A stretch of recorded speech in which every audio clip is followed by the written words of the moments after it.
Vitamin D is not really a vitamin. It is a fat-soluble prohormone. Two forms of vitamin D are important for humans, vitamin D2, or ergocalciferol, and vitamin D3, or cholecalciferol. Vitamin D2 is synthesized naturally by plants.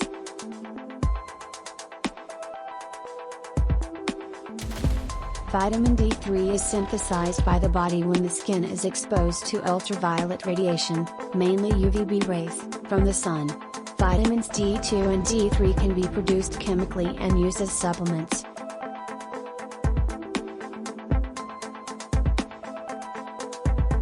Both vitamin D2 and vitamin D3 are converted in the body into the active form of vitamin D.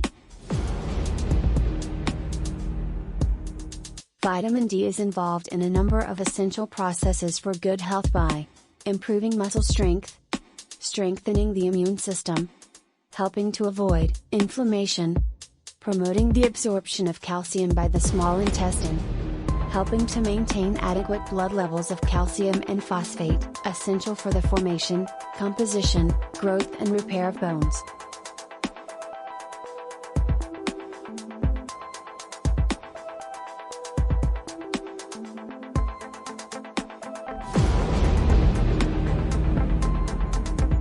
Vitamin D and cancer.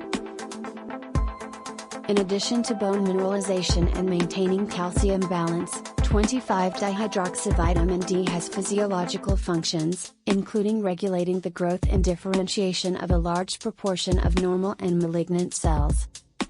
We know that cancer cells have vitamin D receptors and that vitamin D acts on more than 200 genes, some of which are involved in the development of cancer. Where to find vitamin D?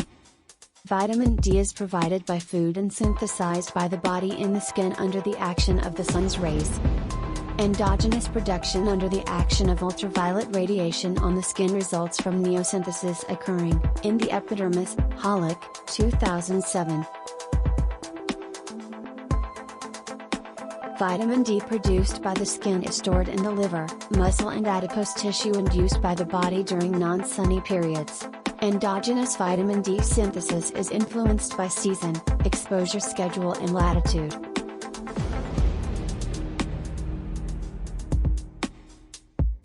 We can find vitamin D also in fish, eggs and cheese.